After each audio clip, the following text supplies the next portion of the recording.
Good afternoon, ladies and gentlemen. This is the Long Hill Report. We are fortunate enough to again have Steeves with us, and Hello. I am Richard Morchoe. We had expected to have the full orchestra in here to play me and my shadow as it's February 2nd, Groundhogs Day. Unfortunately, the International Kazoo Band lost their combs. So we are still in our proxy war in Ukraine. We are not right now directly involved, but we we're sending tanks, and there are planes. It is bruited about that we might even send jets. I hope we're not that crazy. But I've come to the realization that the only way Ukraine itself can win is by losing. Now, why do I have that harebrained scheme? You're right, basically. The country of Ukraine, the Ukraine, I still call it the Ukraine, has been taking up with Blackstone Group and promising them everything so Blackstone can come in and rebuild, which means the Ukrainian people themselves will be completely poverty-stricken forever. Pretty much. Which they already are now. They are now. It's been ruined, but that is, if they win by, say, taking a little land back, and there's a peace deal, Blackstone will still be locked in. If they lose the wrong way, Blackstone still may be running the rump of the country that's left. So the plan should be start negotiations with Russia, but do it this way. The insane Lindsey Graham called for. I don't know if he's clinically insane. He's just calling for the death of a foreign statesman. That's not the brightest thing, but I can't say it speaks to sanity. But he has called on the Russian military or somebody in the Russian government to take out Putin. Which is not going to happen. It's not going to happen, but he thought it was a spiffy idea. Well, I think some group in the Ukraine's government should take out gently and kindly Mr. Zelensky. Gently and kindly, huh? Commit him, maybe. Say, well, you're not doing very well here. And have a coup, overthrow him, and say everything that happened before the maiden coup was illegal. Which it was. All our deals with Blackstone are off. That's the only escape from poverty. I don't expect the Biden government to thank me for this, but that is the best way out. Now, well, to tie into that, before I get into what I was going to say, go ahead. I think, I don't know if you saw it, but they were talking about the fact that the Ukraine government has been going through its own shakeups lately, and you've got the how Zelensky managed to oust the guy who put him in power in the first place. I'd heard of that. Which actually happened in December, but they're now publicizing it now. And it's not really a surprise. I think it's interesting that when you have somebody who's desperate enough to hold on to power, you end up having the rats attack each other. And that's where we are in the state, as far as the state of affairs in the Ukrainian government. As we've gotten the pack is basically in a feeding frenzy at this point because they have nothing better to do. They know they can't win, and somebody else, they're trying to figure out who's going to come out on top, I think. Which may not necessarily be a good thing, because sometimes the person on top ends up getting shot. So, well, how much of this is,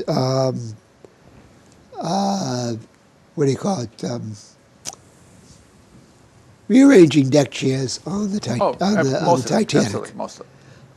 If you're not going to win at all, or if you have no chance of winning,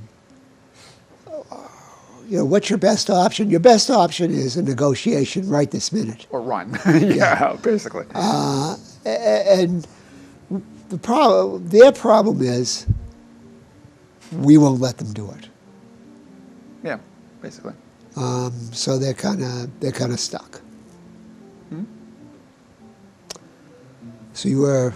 Well, yeah. That as I emailed you a couple of days ago, there's this interesting thing going on in the EU. It's really not the first time they've done it, but it's interesting that it keeps popping up. There's an element of the EU's parliament that wants to, or there's doing open propaganda studies. I'll put that in quotes because I don't know how you can study this. Of what they're calling how do they exactly what they call it? They're calling it Imperial Russia, Conquest, Genocide, and Colonization, Prospects for De-imperialization and Decolonization of Russia. Which the Russians, of course, will look at and go, you people are idiots, because they are. But I mean, I think it's interesting that they're talking about this as covering topics of imperial ideology and the impact of Moscow's attack on Ukraine on the various other nations in Russia. And I think it's interesting that a lot of these people, first of all, the whole concept is hypocritical, because we're talking about European Parliament who are, I believe, the primary colonizers in the rest of the planet. Yeah. Be either Britain or France, Germany to a slightly lesser degree. The Spanish were notorious for it. Italy and North Africa. Yeah, Italy a little bit. Ethiopia. I mean, and really, I mean, if you had a fair amount, even the Poles had a fair amount of colonization in the Ukraine. Yeah. As did the Russians, as did the Mongols, as did a whole bunch of other countries. I mean, and you look at the history, I have to wonder if the people who are doing this actually can even identify where some of these peoples are in Russia, and whether or not they've been there since before Russia was a recognized state, or where they themselves transplants from somewhere else. Many of them were. Some of them aren't. I mean, just like anywhere else in the world, there's been a lot of ebb and flow of peoples throughout that part of the world. Often because of horseback, especially in the steppe areas, there's a lot of motion of horsebacks and horseback tribes and running back and forth between Asia and Europe. They have the saying, scratch a Russian and you find a Tatar. Yeah, basically. So the who are the Russians and everything, they posit also that Northwest Russia is the genetic, there's a lot of genetic flow that's Finnish. Yeah. It's all mixed up. Oh yeah, absolutely. So, why discuss this now? Well, we know why to discuss it now. They want to conquer Russia. They don't want to do something nice. They essentially want to conquer Russia. Yeah. Russia. Yeah. And it's all about resources. Yeah. I mean, because Russia has a whole slew of oil, a whole bunch of key metals. In fact, there was something interesting I saw just yesterday about talking about the Ukraine specifically having a ton of titanium. Yeah. Which doesn't surprise me. And I mean, almost all of the wars that we have seen in the last several decades have been over either oil directly or various other minerals. Yeah. The people pushing this are also kind of cute, because Russia was not always Russia. Russia started out as Kievan Rus and in the Ukraine, actually, and then centered on Moscow and grew up taking this group and this group into by conquest. Well, yeah. But then Russia wasn't Russia when it was the Soviet Union. But it was still essentially dominated by Russia. Actually, who was the first person to become head of state of the Soviet Union, of the Russians in the Soviet Union that was Russian? Gorbachev. Was he really? Yeah. I didn't realize it took that long. Yeah. I knew Lenin and Stalin weren't. I didn't realize it took that long. Stalin was Georgian. Yeah, I knew that. So the Soviet Union, to conflate the Soviet Union with Russia as the colonizing entity, you can make the argument, but you can't say, you have to discuss it at length. And other entities were big in that too. Oh, yeah, absolutely. And now Russia is a federation. Oh, but it's got these entities, and all right. Well, let's be honest and break ourselves up to a bit. It's pretty similar to our setup, actually. Yeah. A strong presidential federation. Yeah. That's what we have. Yeah. Ironically, I think it's from their parliamentary point of view, their parliament is far more representative than ours is. Whereas we have two parties that are nominally different. We've got a handful of quote unquote independents that usually the caucus was one or the other. Hey, we gave them the best. We gave them the best shot here on the Long Hill Report this past election season. Right. But in Russia, there's multiple parties. I mean, granted, yes, they are heavily dominated by Putin's personal party. Yeah. Which I can think I call United Russia, if I remember correctly. I know it, but I can't remember it. But there's also several others, and some of them are definitely opposition parties. Yeah. And they're far more distinct, I think, than the differences that there are between the two major parties in our country. Yeah. By a large margin. Which is true, I think, of a lot of the other parliamentary systems we see in the world that we often condemn as being authoritarian or dictatorships or some other less than us. Well, I mean, hell, the Iranians have a parliament that's more representative than ours. I'm not sure I completely agree, because you have to be approved by the religious council to run for office. So that's true. But the Jehovah's Witnesses party has not been able to get on the ballot. Is there one? Because Because they actually have designated seats for Jews, though. Yeah. And one of the things that they do in the Iranian parliament is they have, and I mean relatively representative in the sense that, if I remember correctly, they have one seat for every 270,000 people, plus or minus. I don't remember the exact number. Whereas ours is more like 700,000. And in some states, it's 1 million. It depends exactly where you are.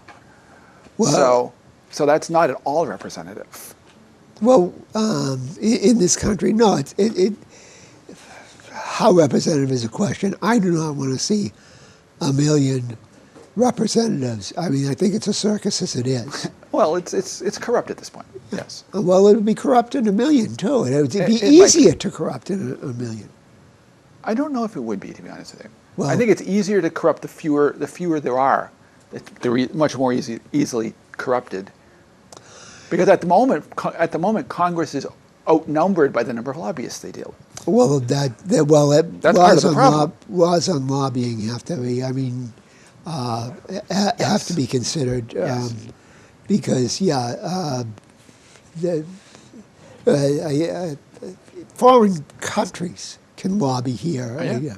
Okay. I mean, the money that comes into to Brookings from overseas is big. Did you see that online forum? Was it a month and a half ago? That was specifically about the impact of mostly defense type lobbying on some of those think tanks and the government directly. I don't remember if I saw you. I remember seeing. I don't remember if I saw you in the. Actually, I think the guy who did it. Yeah. He did a show, and I connected him with the neutrality studies in Japan, and they had him too. Yeah, that. I think, what's his name? It's I remember I saw it. I have it up on my online. The think tank thing is unbelievable, and a lot of the think tank people are fat cats after getting up there. But he mentioned how a lot of the think tank people are really peasants in the organization and are getting almost nothing. Oh yeah, of course. But are little serfs. Yeah. Well, that's true, unfortunately, I think in every organization. In most cases, the ones who are doing most of the work are not getting most of the credit. Congressional staffers are slaves. Oh, yeah, totally. Most corporate workers are basically slaves. I mean, they just call it wage slavery for a reason. And that's one thing a reform I would probably do is outlaw congressional staffers. Come on, buddy. You said you'd be a superstar in Congress. Run it yourself. Well, I guess It's the first time anybody you've heard this. I know. Yeah. And you're going to have to let it marinate. Well, I think there's actually a point of arguing in favor of that. I think that to do that, though, ironically, we would need to actually have more representatives. That is one. Because of the fact that these people would have to actually do their jobs. I might think about that. Maybe a doubling, maybe. If there were no staffers and they actually had to do the work themselves. Well, how then do you make sure that the people, say, who are calling in trying to get stuff done, actually get through to the representative? I mean, if there's so many people who are calling. How much can you do? I mean, you've only heard the Mark Twain thing. Yeah. No man. Might be making it. Might be another guy. No man's liberty or property is safe while the legislature is in session. Yeah. So they go in. They run on their platform. Right. And then they go in and don't do it. Well, yeah, but if they ran on their platform and they had to do it might be something better. They might not pass it. They might not have a 30,000 or 40,000 page bill. True. Which is a joke. It's ridiculous. It's not a joke. It's corruption. It's corruption. But because they never read it and they know who wrote it and they didn't, and it wasn't them. It was their corporate carners. Now, back to the war. Did you see the RAND study that's up everywhere? I saw bits and pieces of it. Is that a signal, hey, we lost? You would think it would be, but will they actually see it as one? I mean, as you pointed out at the very beginning, that we're talking about sending them tanks. We're talking about sending them longer range missiles. We're talking about sending them fighter jets, which is exactly what Biden said we would not do last March. Oh, yeah. Exactly what he said we wouldn't do. Yeah. I mean, there's a term for that. It's called insanity. Oh, the definite, I almost lost friends over the last election because I said Biden is crazy, worth, just a joke, complete joke. Yes. And and they said, oh, then you're a Trump guy. Well, he's a lunatic too. I was a Joe. In a slightly different way. I voted for Joe Jorgensen, but nowadays, right now, I can say, I can defend the proposition that Trump was less bad. Not great, not good. Jill would have been better. Yeah. Joe Jorgensen would be better. A number of people would have. Almost anybody would have been better. Yes, except Biden. But Biden is absolutely a train wreck. But he's not president. We know. You had to know you were getting neoconservatism in. True. Well, in many respects, Trump. Well, not only Trump, but in many respects, anybody who sits in the seat of the president really isn't running the country. For at least the last several presidencies. The corrupt donors and the corrupt corporate interests and the people behind the scenes are the ones running the show. But it's always the correlation, the Marxist term, the correlation of forces. Yeah. It's always, even in the okay, tell me a regime that it was not at all the correlation of forces, the presidency. Probably not many. So, throughout history, I mean, maybe, but honestly, ironically, probably the only ones that would have been true autocracies, if they lived long enough. Yeah. Genghis Khan probably didn't do correlation of forces things, because he killed anybody who opposed him. So, probably, yeah. Well, but he's an example that proves the point. I think he did have a Mongol staff that he could only go so far in. He could have them executed, but he could only go so far in that. Well, and in fact, that he and his successors actually had to be chosen by, I think, what they call the Kurultai, basically is a family election, essentially. You want to keep the business going. Yeah, exactly. Isn't that pretty much what most governments are these days? It's keeping the family business going? It just depends on how big you define the family in many countries. Well, okay, so we all know that the royal family is just silliness squared. But they, I don't know if you've ever heard of the Arab historian Ibn Khaldun. I have. I've Basically read some of her stuff. Regimes last 4 generations. They can. And then they get replaced by somebody who a has new stronger, dynasty. what he calls a sabia. a new dynasty will come in. Who is often the key advisors to the old dynasty. You know who Sir John Bagot Glubb was? Yep. He said 10 generations. Mm-hmm. We're just about there at 10 generations, really. For the U.S., you mean? U.S. Oh, yeah. That doesn't We're surprise just me. about there. Yeah. Yeah. Well, that's the standard is 250 years plus or minus. Yeah, and that's basically 10 generations. And then you have some major changeover. Sometimes you end up keeping the old dynasty, like the Ottomans lasted for like 700 years. But their regime as itself became junk to the point where the dynasty didn't mean anything. Yeah, there wasn't an empire anymore. Now Rome. Well, they still had the empire, at least nominally. But the issue is that the Sultanate itself became increasingly figurehead as time went along, and that's often what happens to empires. And then they get rid of the dynasty, and then they have some strength for a while, and then that becomes a figurehead dynasty, and then somebody else comes in. Well, we can look at that. We can look at Rome at that as that. Mm-hmm. That happened repeatedly. They went from republic to empire, but then they actually were able to transform it. Constantine stripped the temples of the gold, and the worthless currency now became the solitas. But But if you think about it, that was just one imperial change. That was one dynasty change. Previously, they've gone through a few of them. They basically were the Eastern Empire.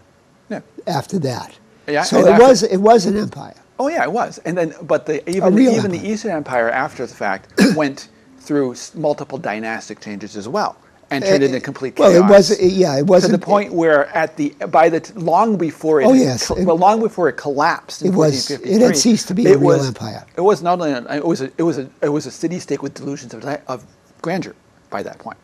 I mean, we were talking an entity that was smaller than Southbridge by the end, basically. The architecture was much better than Southbridge. Well, maybe. So, this country, if that's true, we have been an empire, and we have been. We have been, absolutely, we have been. As any Native American could tell you, it is coming a cropper. Yeah, it is. And so, where do we go? Where do we go next? What do we do next? That's a good question. Because historically, when you get to the point of imperial collapse, you usually end up having 2 primary routes that they take. One is it actually collapses, where you have multiple small states come out of it, or you find somebody else who forms the next dynasty. It usually starts as a military dictatorship. My hope is in that state. My hope is, and I think that you're right, but my hope would be that we redefine ourselves as a neutralist country. I hope so. That would be nice. And the other thing is move the capital. It has to be moved. You've mentioned that. Yeah. Yeah. I mean, I personally think it would make more sense from a point of view of more effective democracy, and a system that would be more politically evolutionary, to have the country itself choose to split up, and allow the various areas that at one time, until relatively recently, had some semblance of regional diversity, to have an opportunity to become the I guess you'd say the warehouses of a new start for diversity in culture.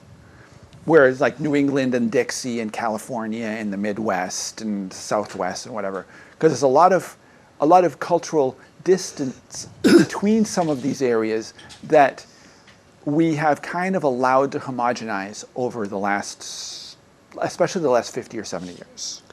Well, with the modern technology and all that stuff. And there are pluses to that. You use the we word again, which meaning the United States. Yes. The country as a whole.